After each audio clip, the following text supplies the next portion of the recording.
विद्यार्थी मित्रों, doctor allies chemistry YouTube channel पर आपનું સ્વાગત છે। આપણે રાસાયણિક ગતિકી એટલે કે કેમિકલ કાઇનેટિક પર કન્ટિન્યુ છીએ। આજે આપણે લેક્ચર 4 માં ચર્ચા કરવાના છીએ સંકલિત વેગ સમીકરણ ઇન્ટિગ્રેટેડ રેટ ઇક્વેશન। હવે સંકલિત વેગ સમીકરણમાં આપણે આપણા સિલેબસ પ્રમાણે શૂન્ય ક્રમની પ્રક્રિયા અને પ્રથમ ક્રમની પ્રક્રિયા માટે સંકલિત વેગ સમીકરણ તારવવાના છે। એમાં સૌ પ્રથમ આપણે જોઈએ કે શૂન્ય ક્રમની પ્રક્રિયા માટે સંકલિત વેગ સમીકરણ કઈ રીતે તારવી શકાય છે। આગળ આપણે ચર્ચા કરી ચૂક્યા છીએ કે વિકલનીય વેગ સમીકરણ કઈ રીતે લખી શકાય છે। આજે આપણે ચર્ચા કરવાની છે સંકલિત વેગ, એટલે કે હવે સંકલિત વેગ સમીકરણમાં સંકલન કરવામાં આવે છે। વિકલનીય વેગ સમીકરણમાં વિકલન હતું, હવે આજે સંકલિત વેગ સમીકરણમાં સંકલન કરવામાં આવે છે, એટલે એને કહેવામાં આવે છે સંકલિત વેગ સમીકરણ। શૂન્ય ક્રમની પ્રક્રિયા માટે સંકલિત વેગ સમીકરણ કેવી રીતે તારવી શકાય, તો આપણે જોઈએ શૂન્ય ક્રમની પ્રક્રિયા માટે શૂન્ય ક્રમની પ્રક્રિયા એટલે પ્રક્રિયા વેગ પ્રક્રિયકોની સાંદ્રતાના શૂન્ય ઘાતના સમપ્રમાણમાં હોય છે। ફરીથી એકવાર, પ્રક્રિયાનો વેગ જે છે એ પ્રક્રિયાનો વેગ પ્રક્રિયકોની સાંદ્રતાના શૂન્ય ઘાતના સમપ્રમાણમાં હોય છે। ધારો કે આપણે પ્રક્રિયા લીધી છે આરથી નિપજ, એટલે કે પ્રક્રિયક આર રિએક્ટન્ટ। આ પ્રક્રિયા માટે પ્રક્રિયા વેગ બરાબર કે અને પ્રક્રિયકની સાંદ્રતાની 0 ઘાત શૂન્ય ઘાત એને આપણે કહી શકીએ શૂન્ય ક્રમની પ્રક્રિયા। તો આમ શૂન્ય ક્રમની પ્રક્રિયા માટે પ્રક્રિયા વેગ બરાબર કે કન્સન્ટ્રેશન R/0। હવે કોઈ પણ નો 0 ઘાત હોય તો એને આપણે 1 લખી શકીએ છીએ। પ્રક્રિયા વેગનું વિકલનીય સમીકરણ આપણે લખીએ તો -d કન્સન્ટ્રેશન R/dt વિકલનીય વેગ સમીકરણ આપણે લખ્યું બરાબર આ મૂલ્ય એમના એમ કે કન્સન્ટ્રેશન R/0। હવે આ R બરાબર 1 થઈ જશે અને આ ડીટીને આપણે ત્યાં લઈ જઈએ તથા આ ઋણ જે ચિહ્ન છે એને પણ આપણે ત્યાં લઈ જઈએ તો આપણે આને આ રીતે લખી શકાય d કન્સન્ટ્રેશન R - કે આનું મૂલ્ય 1 થઈ જશે અને આ ડીટીને આપણે આ બાજુ લઈ ગયા તો કે ડીટી થઈ જશે। હવે આપણે જોઈએ, હવે આને સંકલન કરવામાં આવે છે તો સંકલન કરતા તો d સંકલન dr - કે dt। કે ને આપણે બહાર લખ્યું છે કેમ કે એ અચળાંક છે, અચળનું સંકલન થઈ શકતું નથી એટલે આપણે એને બહાર લખ્યું છે। હવે આનું સંકલન કરીશું તો અહીંયા સંકલનનો સિમ્બોલ અને ડી એટલે વિકલનનો સિમ્બોલ કેન્સલ થઈ જશે, એટલે અહીંયા લખી શકાય કન્સન્ટ્રેશન R - કે આ સંકલન અને વિકલન કેન્સલ એટલે ટી વધશે પ્લસ જ્યારે પણ સંકલન કરીએ ત્યારે એનો સંકલન અચળાંક I લખવામાં આવે છે। આને આપણે ઇક્વેશન નંબર 1 આપી દઈએ। હવે આપણે આગળ વધીએ તો ધારો કે t બરાબર 0 સમયે સાંદ્રતા કેટલી હોય તો R જે છે એ R બરાબર R0 લેતા, એટલે કે t બરાબર 0 સમયે શરૂઆતની સાંદ્રતા R0 લેતા। તો આ બંને કિંમતો સમીકરણ 1 માં મૂકીશું તો સમીકરણ 1 આ રીતે થઈ જશે R0 બરાબર -કે t બરાબર 0 લીધેલો છે પ્લસ I। તો આમ R0 બરાબર I થઈ જશે, આ મૂલ્ય 0 થઈ જશે તો I ની કિંમત આપણને અહીંયા મળી જાય છે। તો I ની આ કિંમતને સમીકરણ 1 માં મૂકીશું તો સમીકરણ 1 આ રીતે બની જશે કન્સન્ટ્રેશન R બરાબર -kT પ્લસ I ની જગ્યાએ આપણે R0 મૂકી દઈએ કેમ કે આ બધું આપણે એટલા માટે કર્યું કેમ કે સંકલન અચળાંક આય આપણે દૂર કરવાનો હોય છે એટલા માટે. તો આ સમીકરણ આ રીતે બની જાય છે. હવે આ સમીકરણને આપણે જો y is equal two mx plus c સાથે સરખાવીએ, અહીંયા y લઈ લઈએ is equal two mx plus c. તો y અક્ષ ઉપર સાંદ્રતા r લેતા, x અક્ષ તરીકે સમય t લેતા આપણને ઢાળ મળશે k અને આંતરછેદ ઇન્ટરસેપ્ટ મળશે c. તો આ ગ્રાફ આપણે અહીંયા દોરેલો જ છે. સાંદ્રતા વિરુદ્ધ સમયના આ ગ્રાફમાં આપણે અહીંયા r લીધેલો છે, સાંદ્રતા એટલે પ્રક્રિયકની સાંદ્રતા, અને સમય t અહીંયા લીધેલો છે, જેનો આપણે ગ્રાફ ડ્રો કરીશું તો આપણને આ રીતે સીધી લીટી મળશે, પણ ઢાળ -k છે એટલે ઋણ ઢાળ છે, એટલે આ સીધી લીટી આમ મળશે આપણને. જો આ ઢાળ જે છે, સ્લોપ જે છે એ ધન હોય તો એ સીધી લીટી આપણને અહીંયાથી મળે, અને આ જે છે આટલું ભાગ એ જે છે આંતરછેદ છે એનું મૂલ્ય r0 થશે.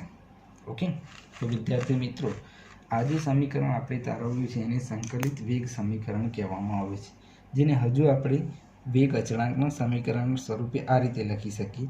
આ KT ને બરાબરની આ બાજુ લાવીએ, જ્યારે આ r ને આ બાજુ લાવીએ તો KT બરાબર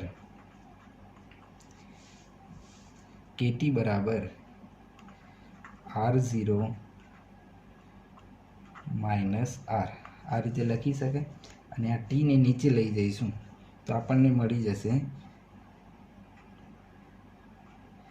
k બરાબર r0 માઇનસ r અપન t.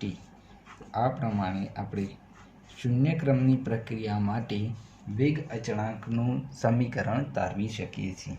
હવે આમાં એક બીજું પદ આવે છે જેને કહેવામાં આવે છે અર્ધ આયુષ્ય સમય. અર્ધ આયુષ્ય સમય, જેને t½ તરીકે ઓળખવામાં આવે છે.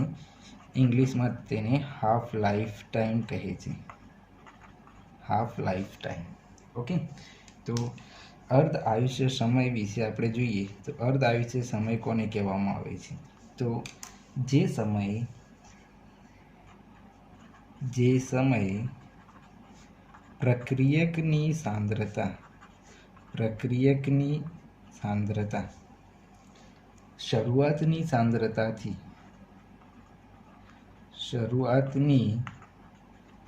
સાંદ્રતાથી અડધી થાય તે સમયને અર્ધ આયુ સમય કહે છે, t½ કહે છે. ફરીથી, જે સમયે પ્રક્રિયકની સાંદ્રતા શરૂઆતની સાંદ્રતા, હવે પ્રક્રિયકની સાંદ્રતા એટલે r, શરૂઆતની સાંદ્રતા એટલે r0, એટલે જે સમયે પ્રક્રિયકની સાંદ્રતા શરૂઆતની સાંદ્રતાથી અડધી થાય તેને અર્ધ આયુષ્ય સમય કહેવામાં આવે છે. તો આપણે અહીંયા t બરાબર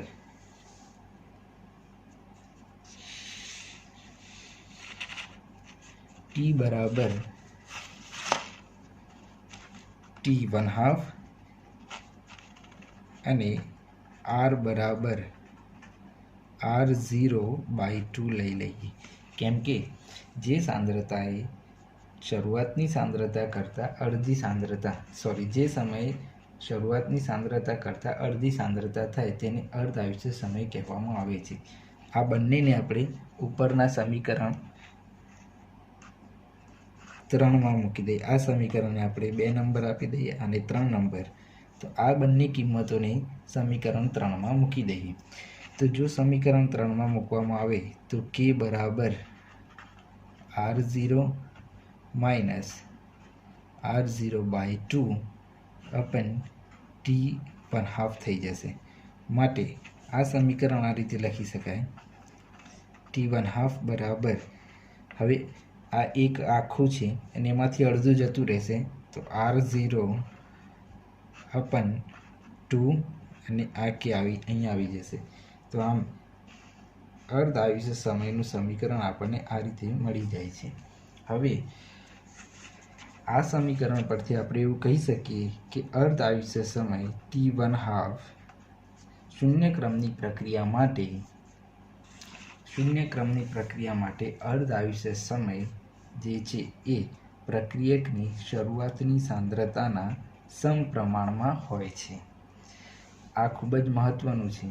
જો અર્ધ આયુષ્ય સમય પ્રક્રિયકની સાંદ્રતાના સીધા સમપ્રમાણમાં છે તો આપણે અહીંયા લખી શકીએ કે એ શૂન્યક્રમની પ્રક્રિયા થશે. હવે આને જ આપણે y = mx + c સાથે સરખાવીએ તો અહીંયા ઇન્ટરસેપ્ટ 0 છે.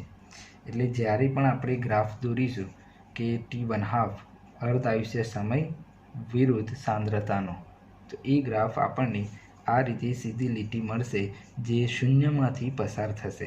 કેમ કે આ સમીકરણને y = mx + c સાથે સરખાવીએ તો આમાં ઇન્ટરસેપ્ટ એટલે આંતરછેદ 0 છે. એટલા માટે અહીંયા આપણે શૂન્યક્રમની પ્રક્રિયા માટે ત્રણ ગ્રાફ આપેલા છે. તમે જોઈ શકો છો.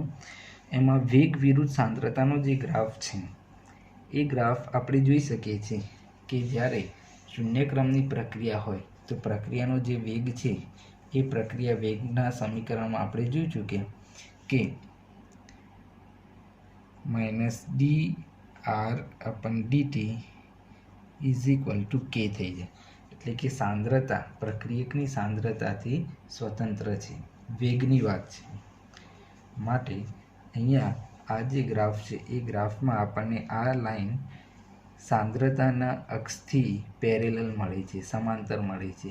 એટલે આપણે અહીંયા કહી શકીએ કે શૂન્યક્રમની પ્રક્રિયા માટે પ્રક્રિયાનો વેગ સાંદ્રતા ઉપર આધાર રાખતો નથી. હા, તો વિદ્યાર્થી મિત્રો, આ મુજબ આપણે પ્રથમ ક્રમની પ્રક્રિયા માટે પણ સંકલિત વેગ સમીકરણ તારવી શકીએ છીએ. તો આજના આ ટોપિકમાં શૂન્યક્રમની પ્રક્રિયા માટે મહત્વના સમીકરણો છે એ આ એક concentration R = -kT plus concentration R0, K = concentration R0 minus concentration R/T, જેના ઉપરથી આપણે વેગ અચળાંક ગણી શકીએ છીએ. અને અર્ધ આયુષ્ય સમયની વ્યાખ્યા ઉપરથી આપણે આ સમીકરણ તારવી શકીએ છીએ. T1/2 = concentration R0/2K, જેના ઉપરથી કહી શકાય કે શૂન્યક્રમની પ્રક્રિયા માટે અર્ધ આયુષ્ય સમય પ્રક્રિયકોની શરૂઆતની સાંદ્રતાના સમપ્રમાણમાં હોય છે. હા, તો વિદ્યાર્થી મિત્રો, ચલો આ જ પ્રમાણે આપણે બીજા નંબરમાં લઈ લઈએ પ્રથમ ક્રમની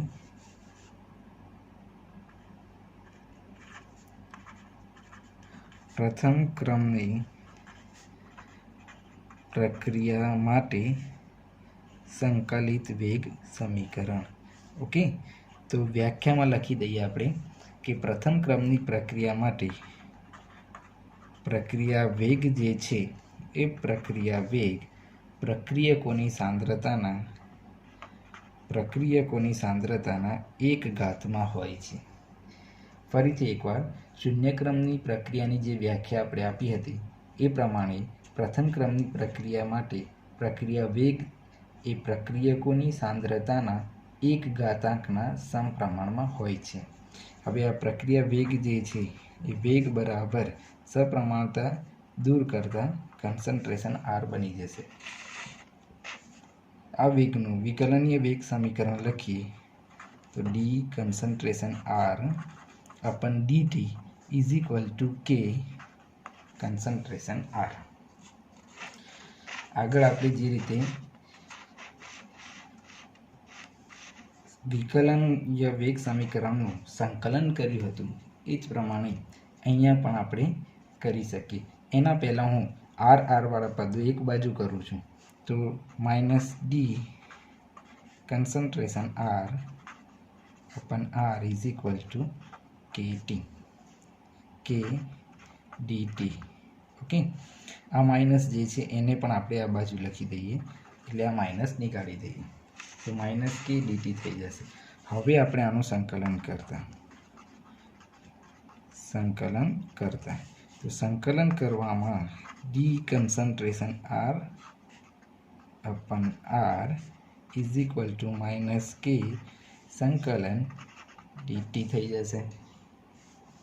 હવે ગણિતના જે વિદ્યાર્થીઓ છે એમને ખબર હશે કે 1/x dxનું જ્યારે સંકલન લખવામાં આવે છે તો એનું સંકલન થઈ જાય છે ln x. આ જે સૂત્ર જે છે એ ગણિતના વિદ્યાર્થીઓને ખબર હશે, કેમ કે સંકલન ચેપ્ટરમાં સીધું જ સમીકરણ આવે છે. સંકલન 1/x dx બરાબર ln x લખી શકાય. હવે એક્સની જગ્યાએ અહીંયા આર છે તો આપણે અહીંયા લખી શકીએ ln concentration R is equal to minus K, આ ડી અને આ સંકલન કેન્સલ થઈ જશે તો ટી પ્લસ સંકલન અચળાંક. ફરીથી આને સમીકરણ નંબર 1 આપી દઈએ. તો આગળના શૂન્યક્રમની પ્રક્રિયામાં જેમ કર્યું હતું એમ જ આ આઈને આપણે દૂર કરવો પડશે. તો એ આઈને દૂર કરવા માટે આપણે અહીંયા લઈ લઈએ કે ટી બરાબર 0 સમયે સાંદ્રતા થઈ જશે R0. આ બંનેને સમીકરણ 1માં મૂકી દઈએ તો ln R0 is equal to minus K0 plus I માટે ln R0 બરાબર આઈ. આઈની આ કિંમત ફરીથી સમીકરણ 1માં મૂકી દઈએ તો સમીકરણ 1 આપણને આ પ્રમાણે મળી જશે ln R is equal to minus KT plus ln R0. તો આને પણ આપણે y is equal two mx plus c સાથે સરખાવી શકીએ. તો આપણે ln R વિરુદ્ધ ટીનો ગ્રાફ દોરી શકીએ છીએ.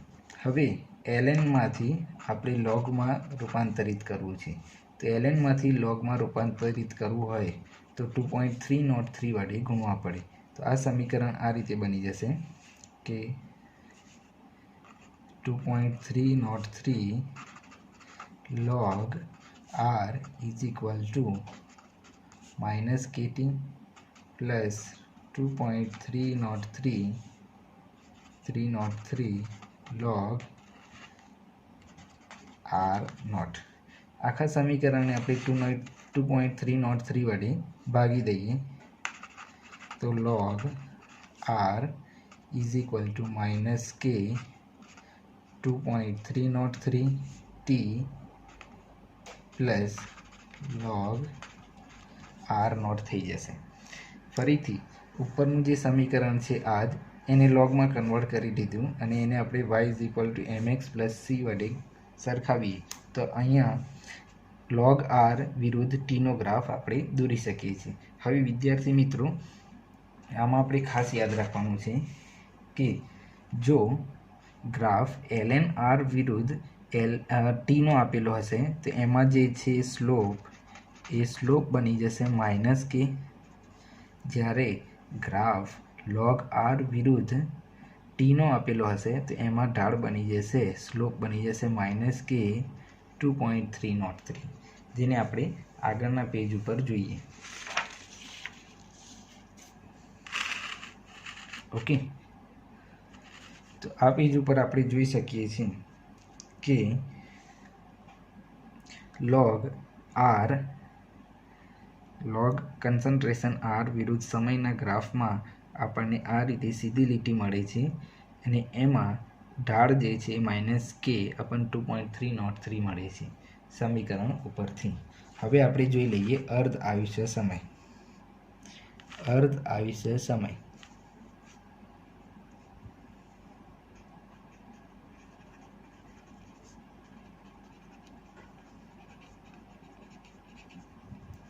હવે અર્ધ આયુષ્ય સમય એટલે જે સમયે પ્રક્રિયકોની સાંદ્રતા શરૂઆતની સાંદ્રતા અડધી થાય તે સમયને કહેવામાં આવે છે અર્ધ આયુષ્ય સમય T1 હાફ. એટલે કે ટી બરાબર T1 હાફ લેવામાં આવે ત્યારે R is equal two R0/2 લેવામાં આવે. હવે ફરીથી એકવાર આપણે સમીકરણ લખી દઈએ કે પ્રથમ ક્રમની પ્રક્રિયાનું સમીકરણ આ રીતે હતું: log R બરાબર -k 2.303 plus t log R0. આ સમીકરણ પરથી આપણે બીજું સમીકરણ પર લખી શકીએ કે k ને આ બાજુ લઈ આવતા k upon 2.303 okay t is equal two log R0 minus log R. એટલે આને આપણે આ પ્રમાણે પણ લખી શકીએ. આ 2.303 ને અહીંયા લઈ જતા જ્યારે નીચે t થઈ જશે તો k બરાબર 2.303 અપન t log R0 અપન R. હવે આ R0/2 જે છે અહીંયા મૂકતા 2.303 T1 half log R0 અપન R0/2. આ છેદનો છેદ જે છે અંશમાં જતો રહેશે એટલે આપણને મળી જશે 2.303. હવે અહીંયા જે k હતો એ kને નીચે લઈ જઈએ અને અહીંયા આપણે T1 હાફ લખી દઈએ તો k અને અહીંયા આપણને આ R0 કેન્સલ થશે, 2 ઉપર જશે તો log 2 ની કિંમત આપણે જાણીએ છીએ 0.3010. આ બંનેનો ગુણાકાર આપણે કરીશું તો એ બંનેના ગુણાકારથી આપણને મળી જશે 0.693. એટલે આપણે અહીંયા લખી શકીએ કે T1 હાફ બરાબર 0.693 અપન k. તો આપણે આ સમીકરણ તારવી શકીએ છીએ T1 હાફ બરાબર 0.693 અપન k. હવે અહીંયા આપણે લખી શકીએ છીએ કે પ્રથમ ક્રમની પ્રક્રિયા માટે અર્ધ આયુષ્ય સમય જે છે એ સાંદ્રતા પર આધારિત નથી, પરંતુ T1 હાફ જે છે એ વેગ અચળાંકના વ્યસ્ત પ્રમાણમાં હોય છે. માટે જો આપણે આ ગ્રાફ દોરીશું y mx + c આધારે, તો સાંદ્રતા વિરુદ્ધ અર્ધ આયુષ્ય સમયનો ગ્રાફ આપણે દોરીએ તો એ આપણને આ રીતે સમાંતર લાઈન મળશે સાંદ્રતાથી, કેમ કે સાંદ્રતા ઉપર આધારિત નથી એટલા માટે. હવે બીજો એક આલેખ આપણને આપેલો છે કે વેગ વિરુદ્ધ સાંદ્રતાનો. હવે આપણે શરૂઆતમાં જોઈ ચૂક્યા હતા કે પ્રક્રિયાનો વેગ પ્રથમ ક્રમની પ્રક્રિયા માટે આ પ્રક્રિયા વેગ જે છે એ પ્રક્રિયકની સાંદ્રતાના 1/ઘાતાંકમાં હોય છે, એને સમપ્રમાણમાં હોય છે. એટલે આપણે પ્રક્રિયા વેગ વિરુદ્ધ સાંદ્રતાનો આલેખ જો દોરીશું તો એ આલેખ આપણને મળશે આ પ્રમાણે, જે શૂન્યમાંથી પસાર થશે અને સીધી લીટી મળશે. ઓકે, તો વિદ્યાર્થી મિત્રો આપણે આ પ્રમાણે અર્ધ આયુષ્ય સમયનો અને પ્રથમ ક્રમની પ્રક્રિયા માટે વેગ અચળાંકનું સમીકરણ પણ તારવી શકીએ છીએ. અર્ધ આયુષ્ય સમય માટે પણ પ્રથમ ક્રમની પ્રક્રિયા માટે આપણે સમીકરણ તારવી શકીએ છીએ. જેટલા પણ મેં બોક્સ બનાવ્યા છે એ બધા જ સમીકરણો ખૂબ મહત્ત્વના છે. હવે આપણે થોડું આગળ આમાં જોઈએ તો જો આપણે વાયુરૂપ લઈએ પ્રથમ ક્રમની પ્રક્રિયા, કોઈ વાયુરૂપ પ્રક્રિયા તરીકે આપણે આમાં લઈએ કે ધારો કે આપણને એક વાયુરૂપ પ્રક્રિયા આપણને આપી દીધી છે એ ગેસ, એમાંથી બને છે બી ગેસ અને સી ગેસ. તો ધારો કે આમાં એનું શરૂઆતનું દબાણ PI છે, એટલે કે I એટલે ઇનિશિયલ, તો શરૂઆતનું દબાણ આપણે PI લીધું છે. જ્યારે કુલ દબાણ જે છે કુલ દબાણ આપણે લીધેલું છે પી ટોટલ. કુલ દબાણ શું હોય તો આપણે કોઈ પણ પાત્ર લીધું હોય એ પાત્રમાં જો એમાંથી બી અને સી બનતા હોય તો એમાં એના લીધે પણ દબાણ હોય, બીના લીધે પણ દબાણ હોય અને સીના લીધે પણ દબાણ હોય, કેમ કે ત્રણે ત્રણ વાયુ સ્વરૂપે છે એટલા માટે. તો પી ટોટલ બરાબર પી એ પ્લસ પી બી પ્લસ પી સી. તો આવા સમયમાં વેગ અચળાંકનું સમીકરણ પ્રથમ ક્રમની પ્રક્રિયા માટે આપણે આ રીતે લખી શકીએ છીએ કે બરાબર 2.303 અપન ટી log પી આઈ એટલે શરૂઆતનું દબાણ divided by 2 PI minus P total. તો આ સમીકરણ આપણે લખી શકીએ છીએ. હવે એકચ્યુઅલી આ સમીકરણ જે છે એ એમ્સની એક્ઝામ માટે થોડું ઇમ્પોર્ટન્ટ છે. એમ્સની એક્ઝામમાં આ સમીકરણ પરથી 2-3 વાર પ્રશ્નો પૂછાઈ ચૂક્યા છે. બીજું એક સમીકરણ જે આપણે વેગ અચળાંક પ્રથમ ક્રમની પ્રક્રિયાના વેગ અચળાંક ઉપરથી લખી શકીએ છીએ કે ધારો કે એક પ્રક્રિયા આપણે લીધી છે, એ પ્રક્રિયામાં એમાંથી કોઈ નિપજ બને છે. ઓકે, હવે એમાં એનું વિઘટન થઈને નિપજ બને છે. તો એ શરૂઆતની સાંદ્રતા આપણે લીધેલી છે સ્મોલ એ, અને એનું એક્સ જેટલું પ્રમાણ વિઘટિત થઈ જાય છે. એટલે વિઘટન અથવા કન્વર્ટ થયેલું અથવા પરિવર્તિત થયેલું અથવા વિઘટિત થયેલી પ્રમાણ અથવા સાંદ્રતા એ આપણે એક્સ લઈ લઈએ. તો અહીંયા એ માઇનસ એક્સ જે છે એ કેટલાક સમય પછી ટી સમય પછી વધેલા એનું પ્રમાણ આપણે લખી શકીએ એ માઇનસ એક્સ. ઓકે, તો અહીંયા આના માટે પણ આપણે સંકલિત વેગ સમીકરણ પરથી વેગ અચળાંકનું એક સમીકરણ લખી શકીએ છીએ 2.303 અપન ટી log એ શરૂઆતની સાંદ્રતા જે આગળ હતી એ પ્રમાણે કે આ સમીકરણમાં હતું શરૂઆતની સાંદ્રતા, તો અહીંયા પણ એ જ શરૂઆતની સાંદ્રતા છે. ઓકે, અને નીચે લઈએ છીએ આપણે એ માઇનસ એક્સ એટલે એક્સ જેટલો વિઘટિત થઈ ગયો છે, કન્વર્ટ થઈ ગયો છે એટલા માટે. આ સમીકરણ પણ જ્યારે અમુક પર્સન્ટેજ ધારો કે 40% જેટલો વિઘટિત થઈ ગયો છે એ પ્રકારના જે પર્સન્ટેજવાળા એક્ઝામ્પલ આવે છે એ એક્ઝામ્પલ માટે આ સમીકરણ પણ ખૂબ મહત્ત્વનું છે.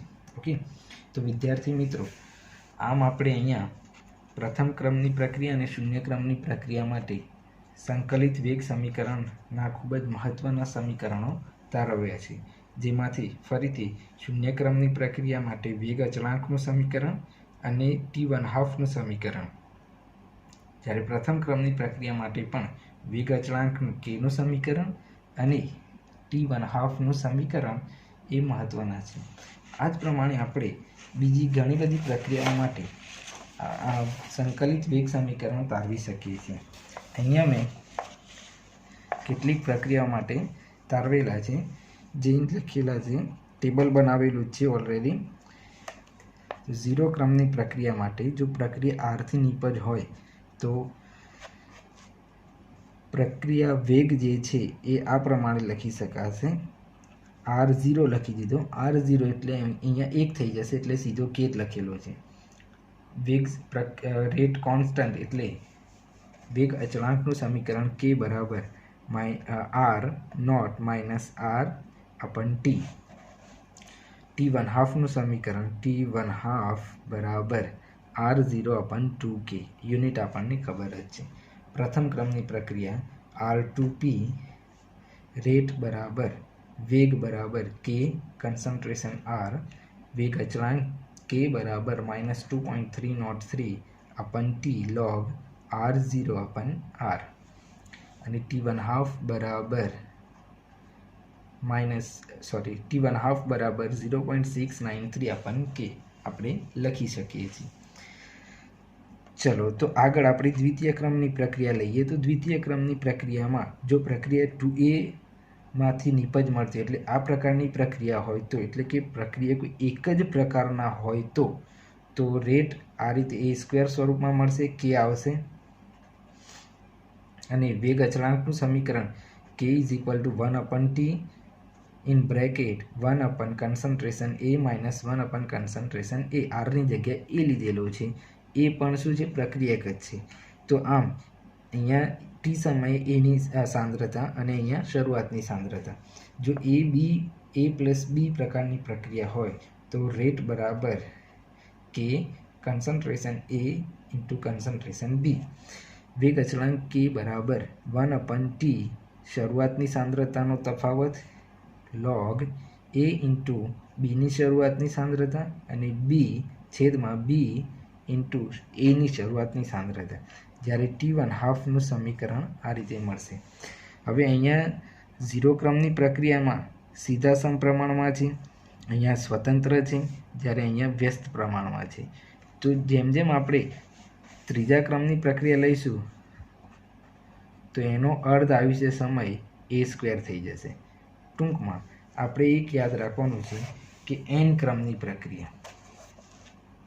તો n ક્રમની પ્રક્રિયા માટે T1/2 બરાબર 2n - 1 આ એક્સપોનન્ટમાં છે, જ્યારે આ સીધો જ છે, અપન n - 1 k શરૂઆતની સાંદ્રતા n - 1. એટલે આપણે અહીંયા લખી શકીએ કે n ક્રમની પ્રક્રિયા માટે અર્ધ આયુષ્ય સમય એ શરૂઆતની સાંદ્રતાના n - 1 વ્યસ્ત પ્રમાણમાં છે. હવે જો શૂન્ય ક્રમની પ્રક્રિયા હોય તો અહીંયા n બરાબર 0 લઈ લેવાનું, પ્રથમ ક્રમની પ્રક્રિયા હોય તો 1 લઈ લેવાનું, દ્વિતીય ક્રમની પ્રક્રિયા હોય તો 2. એ જ પ્રમાણે આપણે લખી શકીએ છીએ. કોઈપણ પ્રક્રિયા માટે T1/2નું સૂત્ર આપણે તારવી શકીએ છીએ. એ જ પ્રમાણે જો પ્રક્રિયામાં પ્રક્રિયકો સમાન હોય તો એના માટે આપણે વેગ અચળાંકનું સમીકરણ પણ લખી શકીએ છીએ. તો વિદ્યાર્થી મિત્રો, આજના લેક્ચરમાં આપણે સમીકરણો તારવ્યા છે. આગળના લેક્ચરમાં આપણે આ સમીકરણો ઉપરથી કયા કયા પ્રકારના પ્રશ્નો પૂછાય છે એ ચર્ચા કરીશું. ઓકે, અને કેટલાક MCQ પણ સોલ્વ કરીશું જે કોમ્પિટિટિવ એક્ઝામ JEE નીટ માટે મહત્ત્વના છે. તો આજ પૂરતું આટલે રાખીએ છીએ. આવતા લેક્ચરમાં ફરીથી મળીશું. Thank you.